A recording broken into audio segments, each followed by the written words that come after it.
Let me read this while I'm at a red light. Here's the question. Dear Kev, I just want to know what you think it means when a guy says he loves you, spends time with you, and tells you that he wants to be sexually exclusive, but isn't ready for a relationship. However, when asked, he always says he's not seeing anyone else socially. Is there any room for improvement, or am I getting played? All right, thank you. Congratulations. You played yourself. That's what it means, guys. Here's the thing. Sexual exclusivity, but not a relationship. You in a relationship, man. Huh? What you mean? What else could a relationship I want to smash, okay? I would like to sex you up, but just don't call me your boyfriend around your friends and family. I'm not up for that type of pressure or commitment. You can have my baby, okay? No problem. I may give you an STD. But the titles, the titles make me uncomfortable. Listen, guys, there's a reason the Bible wants you to wait until marriage, because sex is supposed to be the pinnacle of intimacy in a relationship. Okay? That's what sex is supposed to be. It's supposed to be the pinnacle of intimacy. Now, we don't do what the Bible says oftentimes, but how are you going to take the pinnacle, but not even the basics? How are you going to take the prized possession? The cootie cat is the prized possession. He wants that, but he don't want to work. You know what I want, guys? I want abs. I want strong pecs. I want biceps. But I can't get that eating bacon double cheeseburgers. You can't get the pinnacle of healthiness without the work that yields said healthiness. And the problem is, I'm going to tell you what the problem is. Men get it. It may not be you, but the only reason men even ask this question is because women agree. In fear of losing, they be like, fine, because I don't want to lose you. So you agree to a bad deal. That happens in business. It happens in life. It happens in relationships. You think you're going to lose something, so you agree to a bad deal, a deal that does not benefit you. And you know what else it means? More than likely, this man has told another girl, look, I want to be exclusive with you, baby girl.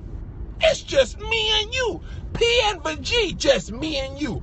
Just don't call me your boyfriend. That's all. If a man can't love you in the light and talk about you in the light, then he doesn't deserve you in the dark. The dark is the sexual. If he can't proclaim from the mountaintops that he loves you in the light, he don't deserve you in the dark. Y'all stop giving out these plea deals. Take that man to court, put him on trial, make him marry you. Y'all giving out plea deals. How you giving up your most prized possession without the title? I own a house in Washington. Okay, somebody's currently renting that house. I own the deed, the title of the house. This land belongs to Kevin Fredericks. Would it make any sense for me to give the man who's renting my house the title to my house without the money to purchase my house? Would you do that? Would you give somebody the deed and the title to your house without buying it? No, you want to buy my house, you got to buy it. You can't just have the title. That's what this man's trying to do. He's trying to take your house and he ain't trying to pay for it. Let me just live in the house. Let me just have it. No, you want it, you got to own it. You want me, earn me. I'm a firm believer that when a man really wants you, he won't have no extracurricular side deals, no stuff on the side, no contingency plans, no nothing. When he really wants you and only you, ain't no deal on the side. Ain't nothing on the side that he's gonna be like, well, can I have this but not that? This ain't Burger King, bro. You can't. You want the Whopper, it come with all the fixings. Okay? All the fixings. Oh, I just really don't want the onions. You want her, but you don't want the stretch marks. Stretch marks come with the package. Huh? How can one have increase without the marks where you've been stretched? Would you give up yourself without the stretch marks? You can't. Y'all stop taking these plea deals. If he don't see your worth, he ain't worthy. Huh? If he doesn't see your worth, he's not worthy. And I used to be this man, okay, before I got with Melissa. Whole bunch of Quasimodos that I would be like, you know, just don't call me your boyfriend. It's a slimy conversation. That's how I imagine men. You know what I'm saying?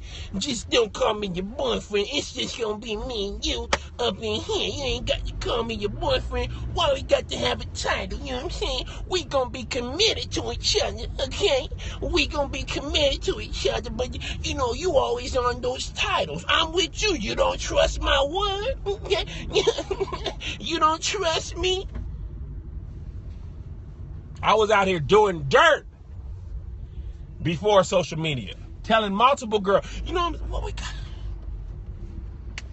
You really got to be my girlfriend? You ain't got to be my girl. He understands me.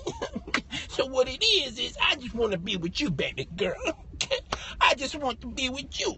Okay? Don't you trust me? They try to manipulate you, try to guilt trip you, try to trick you, try to make you feel bad for not trusting. Huh? You should not feel bad for wanting a man to be in a monogamous, committed relationship with you before you give up that punani. It shouldn't make that much. It shouldn't be that difficult. That's not an outlandish request. Okay?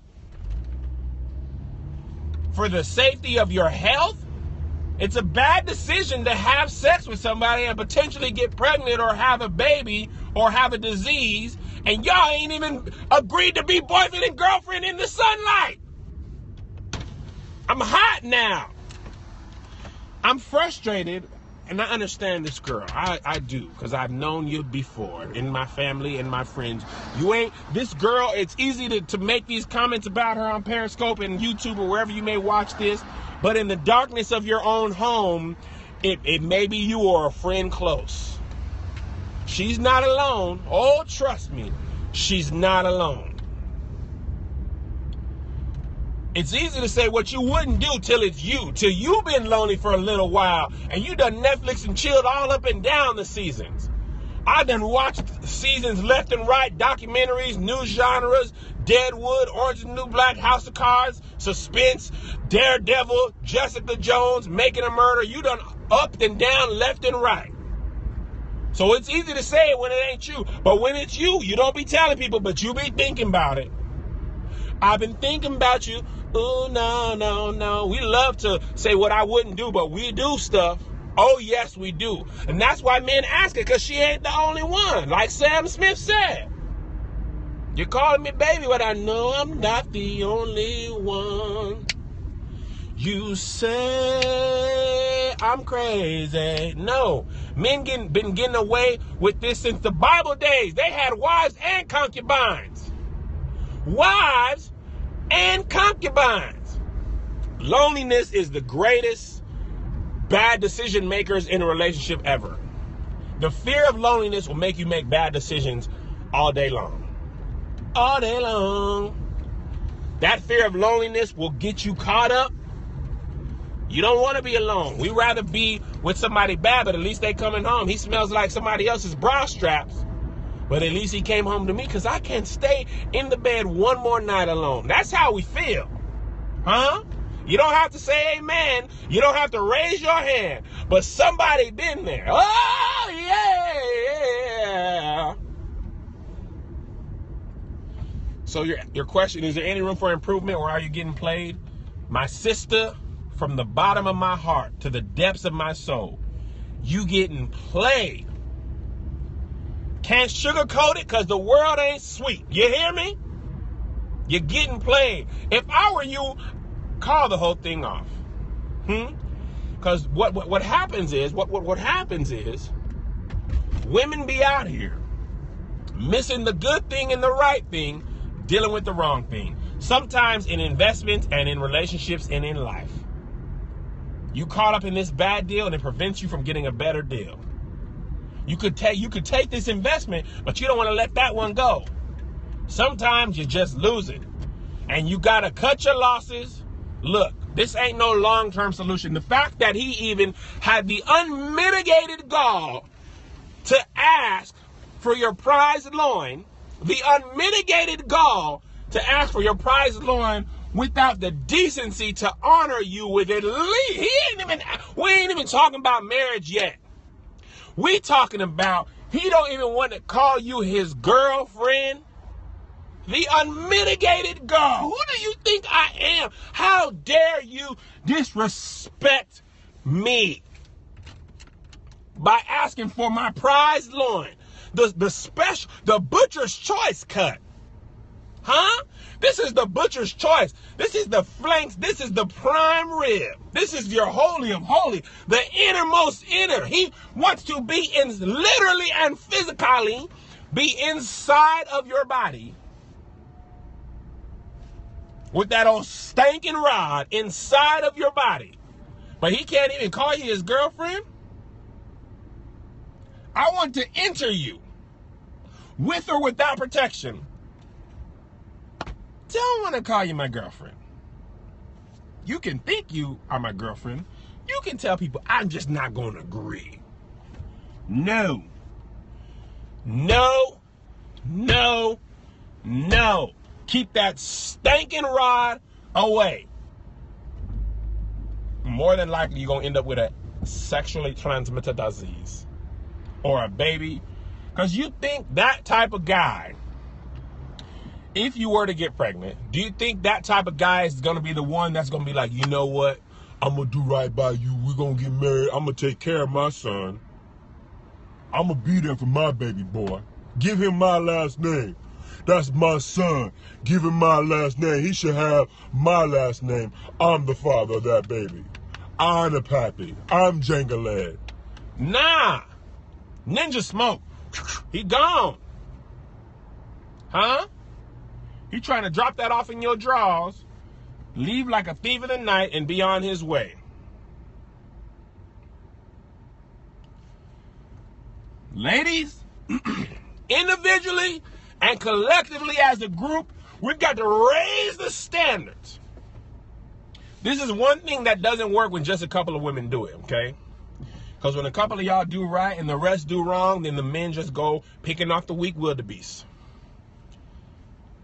Everybody got to agree. Y'all got to have a meeting and saying, women of the world, we ain't gonna stand for this no more.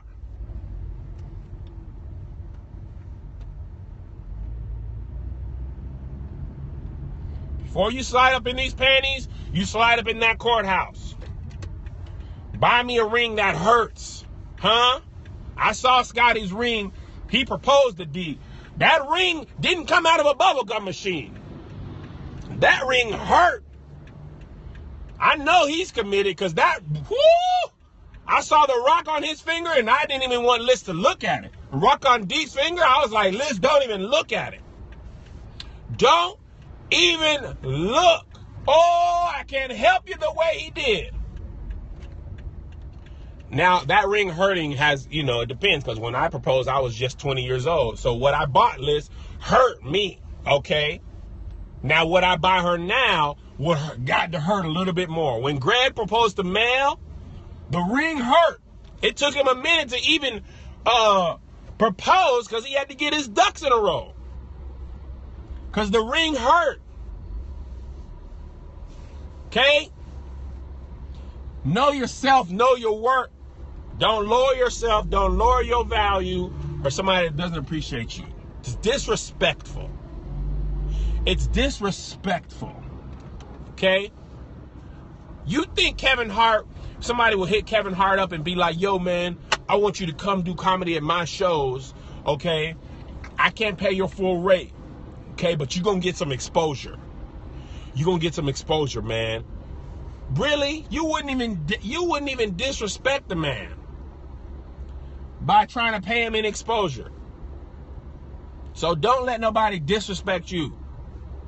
Talking about, can I just be yo sexually exclusive but ain't ready for a relationship? You ready for a baby but ain't ready for a relationship? A baby or herpes? Let's look at the worst case scenario here. Let's look at it and hit the nail on the head. A baby or herpes, that's the worst case scenario. And in my eyes, the herpes is worse. You ain't ready for a relationship, but you potentially could hurt me out or father my child? No. You ain't ready for parenthood. You ain't ready for a relationship. That's what the sex is for, the pleasure and the production of the children's. He just wanted the pleasure. You got to earn that, baby boy. Nah, baby boy. Nah, baby boy. Nah, baby boy. That stinking rod. How dare you? Is what I'm saying. All right, ladies. Do y'all hear me? Do you hear me what I said? Or yeah, HIV is bad too. Before I impregnated Melissa, I looked at her and said, this woman is a God-fearing woman. She's smart. She's beautiful. She's well-rounded. She has a good family. Y'all don't even be knowing the person's mother and father name, and y'all be letting them put that stinking rod in you, or you be putting your stinking rod in her. You don't even know her mom and dad name. Her mom crazy, dad crazy. Was her dad in prison? You don't even know their parents' name. We ain't looking at the parent. We ain't looking at the grandparents. Look at the family. They got a history of violence. Is all the women up and down the line crazy? Okay? Let's think about this. Because when you have a baby with them, you got to deal with that family too. Family's going to influence the person. Let's think about these things. I saw Melissa's mom, dad, they was in the church, sisters in the church, well-rounded. Okay, all right, if I marry her and this is her family, I can work with this. She saw my family, mom, dad, brother, sister. We laid our cards on the table. We out here smashing people by their Instagram name. Don't even know their first name. You smashing by @Johnny Big Jones, and his name is Jehoshaphat Michael James. You don't even know his first given name. You couldn't even sue him because you let him smash with the Instagram handle. You done double tap the Instagram handle. If he's in the hospital, you can't even tell them his real name. Huh? Am I lying to you? @Lady in the Night. You done smashed @Lady in the Night. You don't know her real name. True story. My homegirl had a baby. My homegirl's girlfriend had a baby.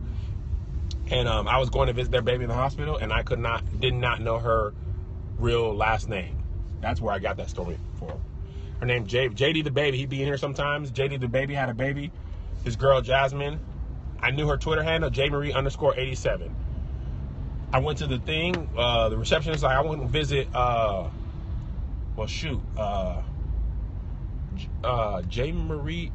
Do y'all put Twitter handles in the paperwork? I'm pretty sure her name is Jasmine. I don't know her last name. I had to call him. Yo, what is her last name? Cause I didn't even know her full name. And yeah, it's a problem. It's a problem, guys. All right. Thank y'all for tuning in. Appreciate y'all. God bless you. God keep you. My Periscopes might be intermittent. Both my kids are going into sports this week. JoJo in soccer, Zay in basketball. And I got to be a dad. I got to be their father. I'm going to miss some of their games because of my shows, but I'm not going to miss these practices. You hear me? We're going to be out here. I don't know the first thing about soccer, but JoJo's nice. He's really physical with his body. He knows how to play. He knows how to be physical. I can see him being a good defender on soccer. And Zay's got basketball. I got to work on his jumper. I got to get that elbow under. So if y'all don't see me on Tuesdays or Thursdays, just know I'm at my kids' basketball and or soccer practice. Okay, but I might come in some more Saturdays and Sundays just to say hello to y'all. Okay, because I got to be a father first. If I got the time, I got the time. If I ain't got the time, I'm not going to feel bad about being these babies' daddy. You hear me? I'm going to be there. And I got to watch some soccer videos because I can't teach JoJo no tricks. I don't know the first thing about how to play soccer. Thanks, Unc.